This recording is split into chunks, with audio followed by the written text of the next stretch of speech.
Hey, what's up? Welcome back to another episode of Talk Therapy.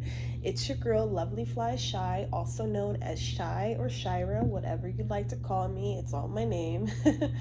um, I actually plan on incorporating a lot more of these videos on my channel.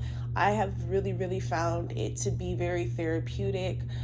Sometimes, like, I'm embarrassed when I rewatch my videos that I make because I feel like, number one, I'm not getting my point across and I'm being too, like, emotional in my delivery, such as, the excessive cursing and everything. But I also understand that the cursing is just, that's just that's just the absolute rawness and realness of the emotion behind what I'm feeling.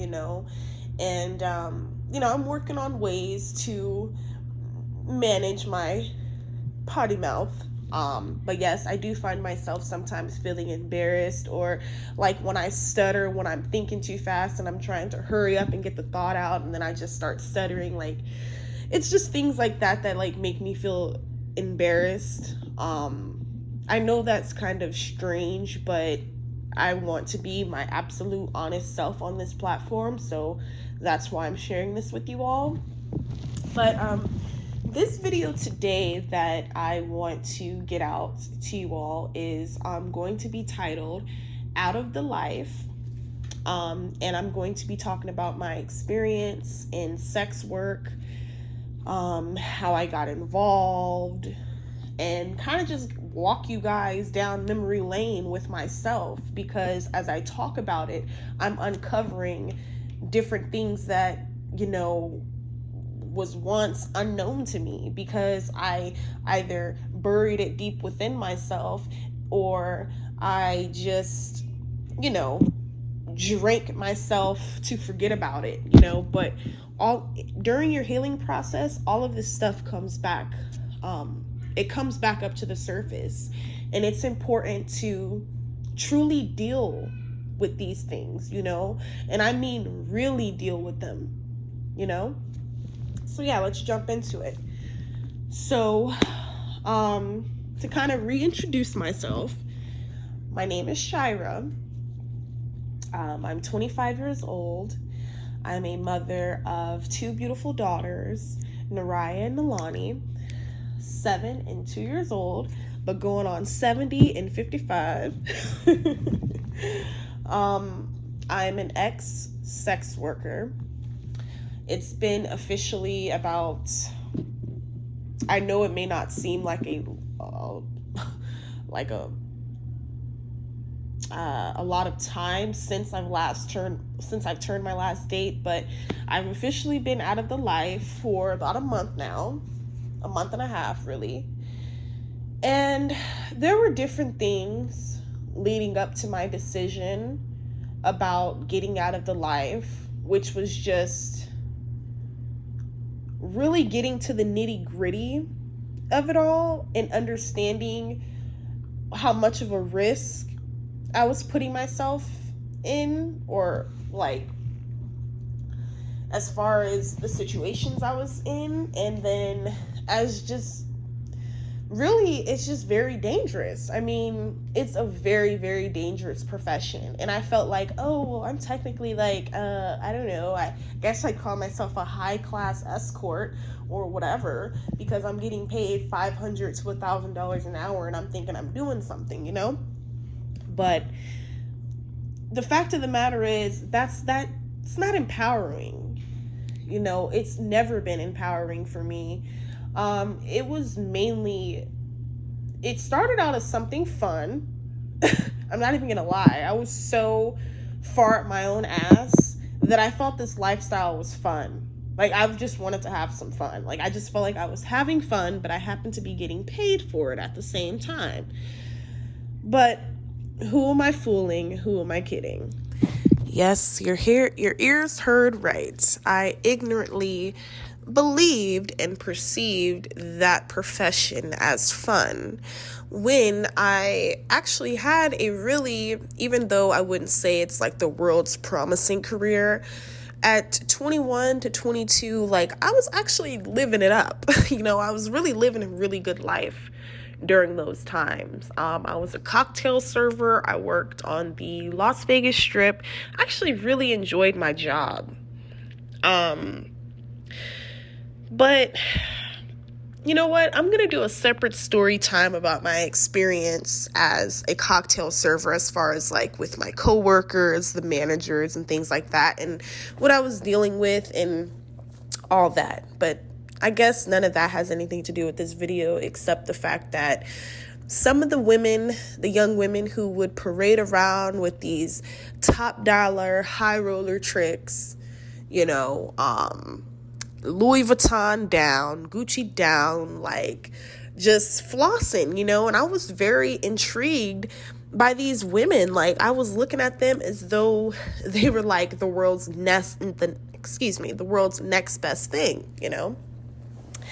And, during this time, in this era, in this point, like 2016, I believe the whole sex work is work whole mantra thing, I wouldn't say that's when it got coined, but that's when it really began. It was like popularized, because I know, I don't know if it was around that time, but like Amber Rose had like that slut walk, and that was something that like was empowering the women to basically be hoes and prostitutes or whatever. And so I was just really enthralled by it all, like, and I wanted a piece of it. Why? Well, I wanted a piece of the attention. I really didn't know my earning potential in the beginning, because I was still very insecure about myself.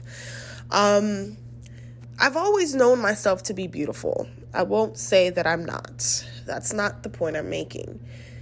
But I mainly focused on my flaws as opposed to my beauty. It was like my flaws is what made me ugly in my eyes. Like, I feel like I just had to be perfect, But yeah, so basically I started meeting different girls, and two particular older women I had wound up meeting that they wound up taking advantage of me. They were using me for my car. I was like taking them on dates and everything. And, they were even using me to get dates. Like, I would hang out with them when I would get off work, and we would go to the casino and stuff. And this is like, I guess I was learning the lifestyle, but and I don't mean to say this in a derogatory manner, but I will use some of the slang because it's just only right. It's fitting for the video. So some of these hoes would really like try to make it seem like they was just these top-notch bitches or whatever. And these hoes that were using little old me, taking advantage of me, they're damn near pushing 35, 40, still doing this shit. Would have the nerve to tell me, like, if I wouldn't say like I would ask for advice as if I was like game goofy, but hell, at the same time, I was game goofy. I didn't know nothing about hoeing. Hell, I was a little square bearer. So like, they would try to insult me, and they would say like, this is a hoe's favorite slogan. It ain't they'd be like, it's in me, not on me, or it's on me, not in me, or whatever the fuck y'all know. But yeah, so these women, like, I wound up having to cut them off because they were just using me for rides and dates and everything. And I'm like, I can do this like solo. Like, I don't need no female trying to potentially knock me for her pimp. And yeah, so shortly after I got fired, before I got fired from cocktailing, I started meeting clients out of my job, like high rollers and everything. Like, they would just give me their business cards or their phone numbers, and like, one, he would take me to dinner or like lunch or breakfast after work, shopping, and we would go play craps all day at Caesar's Palace. Like, it was just dope. But I didn't understand how much I was blowing myself up at the time, because I worked for a Caesar's Entertainment property. So it's like I'm getting off work, and then they're seeing me with these different men at their other properties. So yeah. But yeah, so I was already like meeting guys that way, so I was really hooked then. But I didn't really get a full taste of it until I actually got fired from my cocktailing job back in September of 2017. And at first, I was very, very depressed. Like, the day I got fired, I walked out with a smile on my face, but I cried mad fucking tears in the car. I mean, I cried like a fucking baby. And then I mustered up some sort of strength. I don't know how. And decided, fuck it, I'm going to go back to the club and I'm going to re-audition at every fucking club that rejected me, every fucking club that turned me away, my little square bear, jelly bean ass, you know, and lo and behold, that next day I was hired at Centerfolds, which was across the street from Hard Rock when that was still here in Vegas. And, yeah, I had never danced before. However, before I started my cocktailing job, I had been, so it was like the summer of, I want to say 2016 fall. I started auditioning, you guys, for strip clubs. Like, I don't know why. I just wanted to become a stripper all of a sudden. You know, I was like talking about it with my kid's dad, and at first, like, he was totally against it. But I think another reason why I wanted to become a stripper at that time is because I caught him liking this girl's pictures, and he was like commenting all on her pictures, and she was a stripper, yet he would basically try to make it like, I don't know, like he would bash those type of females to me, claiming that my so-called female friends were basically hoes or strippers or, you know, like your typical social media thought. Yet you're over here liking these said same females that you're describing to have such a serious disdain towards. You're liking and commenting and being fucking thirsty on their pictures. So I was like, I'm going to show him. I wanted that. Like, I don't know. I just did it for attention, you know? And, you know, I became, you would think after the past that I had, you know, from the sexual abuse and such, you would think I would have been like a promiscuous teenager or something like that. No, I completely, like, my sexual organs, I believe, failed during my teen years. I don't even think they worked till I turned like 18 and got pregnant with my daughter. But I became, during this time of sex work, I became very, very promiscuous. And this takes a lot to admit, but, you know, again, this is an honesty channel. I want to be real with you all, and I hope to change the mind of some young woman who may come across this video that wants to or thinks that she may want to be a stripper or an escort or anything like that. Like, sharing these stories, I hope will change someone's mind, you know? So yeah, like, I had just became, like, when I was a stripper, like, I was a loose fucking cannon, you guys.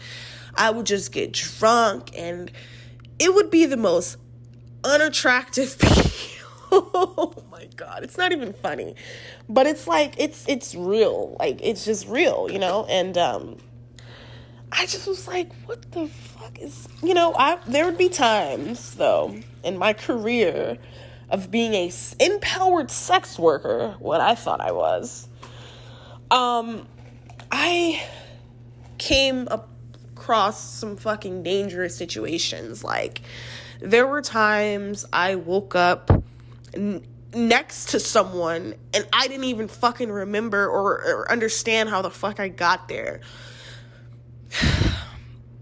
You guys don't even want to know how many fucking Plan Bs I took during these times. Like, it's not even funny. I'm not making a joke. Like, yeah. I had only had my one daughter at the time, my oldest, and I was fucking going crazy. Like, I just felt like years and years of just being taken advantage of sexually. I wanted to control men with my sexuality and my sensuality, and I wanted to fucking, you know, devour them. I wanted to dominate them. And it's very sick sounding, but it's real. That's exactly how I felt. But I didn't understand that I was truly just harming myself. I felt like, well, nobody's taking it. I'm giving it this time. So, no, baby. You're still harming yourself, whether no one's taking it or not. And I thank God to this day, like, I don't understand how I don't have any kind of, like, STD, or like I never had any kind of like ailment caused by this lifestyle, except for occasionally waking up not understanding or remembering how the fuck I got there, and then having to fucking go to the doctor and have a host of tests ran on me and make sure, that I'm okay. It's really embarrassing as I speak about it now. I'm just being brave. Okay, so I had to take a quick break to kind of just get my mind together, my thoughts together, so I can center myself, come back to this present moment, ground myself, and be able to properly deliver the story to you all. So yes, like I said, sex work is not empowering. I just feel like it's highly sensationalized, highly popularized, and that's a dangerous thing, especially when child sex trafficking is on the rise. It is not something to play about. Women should not ever be sold. And it should not even come to a point where women have to,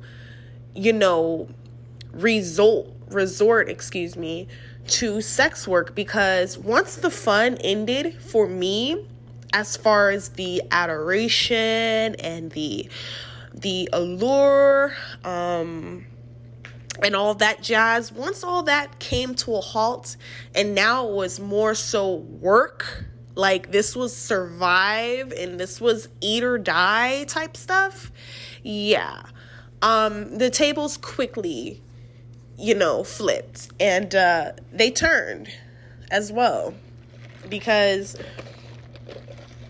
you may see the glitz and glamour and people may tell you, girl, look, I'm telling you, you'll hear the best stories in jail. These women will tell you how they've made $100K in one night and ain't had to touch a trick, basically. Am I saying that doesn't exist in certain aspects of the word? Perhaps it does. But we can't be foolish enough to think that a part of your soul isn't being exchanged for the money you receive, whether sexual contact takes place or whether it doesn't, because that's one thing that kept me in denial, actually, because I felt like, well, I don't do such and such with every trick, or every trick doesn't even want sex, maybe I have to do this. It's, at least I didn't have to have sex, but, it's like, there's really no denying the very obvious, and there's no getting around it, and I just feel like, it's not something that I would ever want to see, say, for example, my sisters in. And worst case scenario, which is the day I go into my grave, and my daughters, I never want that at all. And I just feel like once the fun ended for me, it really did become a survival.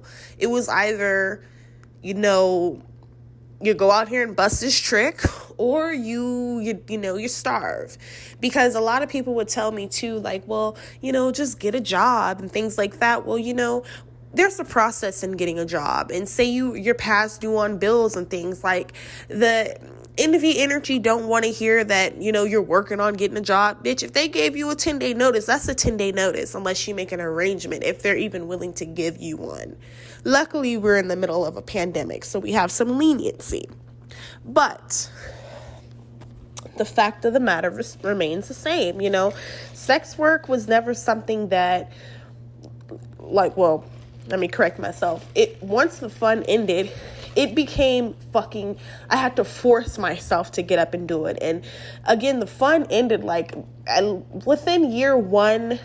But like once year two hit, I was like, oh my fucking gosh.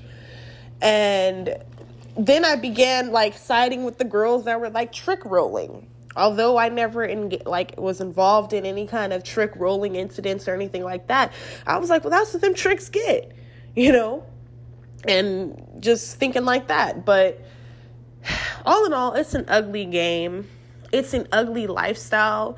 And there's only so much that I can say on this platform. I cannot be graphic, in language, because otherwise I'd get into the nitty gritty, the actual, what really goes down. But you guys, in the near future, will soon read about that in the many books that I will be writing, because I am a writer of my life, and writing is very therapeutic for me. And, this talk therapy I found, with this channel has been very therapeutic as well. And I'm just very thankful for this platform and this the bravery to come and really show this side of myself that I really did not know for a long time, because I was just so many different people. Like, I was Serenity when I first started sex work. Out of all the names that I could have chosen, I decided to call myself Serenity. I was Serenity for like 3 years, you guys. It's not even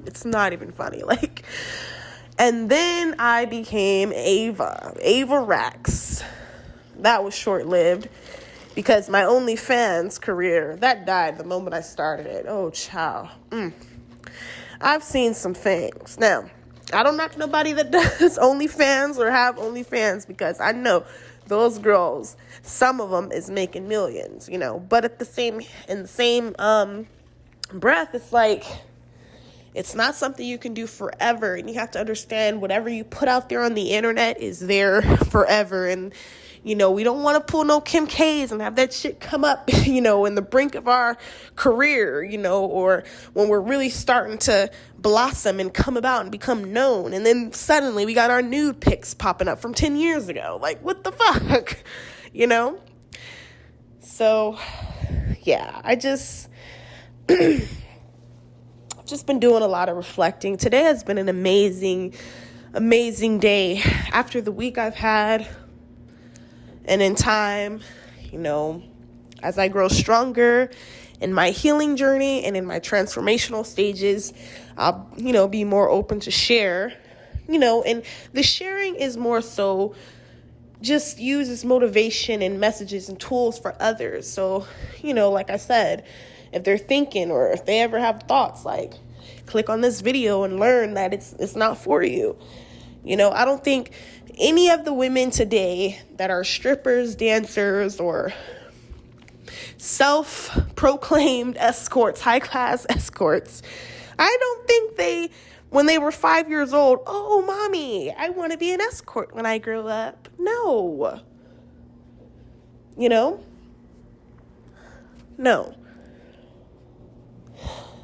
And, it's something that, even though some days I wish I hadn't experienced it and I hadn't chose this route, and other days I grow fond in my decision, because it gave me just profound knowledge and profound awareness of something that I was once basically just asleep to, like, had no knowledge of whatsoever. I was just blind to, And not to make this so long and dragged out, that wasn't the intention for this video, because I still have others that I need to edit. Today, like I said, has been a good day. I've been feeling motivated. The enemy was trying to fuck with me last night, trying to mess with my sleep, trying to attack me. But I was like, baby, check this out. I'm about to get in this journal. I'm about to whip up some new creative ideas because it will all make sense in due time. Can't be stopped, And although I have done some very shameful embarrassing, cringeworthy, and just, ooh, damn, I deserve to be slapped. Yes, I may have engaged in some really disgusting things and or just questioning things, all in the love for money and attention, thinking that I was being an empowered woman, that I was taking control of my life, when all along I was just adding more fuel to the fire. But instead of using my fire that has been building and building and building up over time, instead of using that in negative and toxic, evil and deceitful ways, I choose to use it in ways of raising awareness, sharing my testimony, speaking my truth, in an attempt to help others. It's a cold, dirty game. I'm telling y'all, it's a cold, dirty game. But I made it through. The little wimp pimps I had. It's a damn shame. Pimp out your own people. And I don't mean to say that as if any woman deserves, despite her race, creed, whatever, deserves to be pimped out. No one deserves it. All I'm saying is it's a different level of hate when you are brought down, taken down, manipulated, plotted on by your own. That's a different level of pain that I don't wish on my worst enemy. I said worth. Oh my God.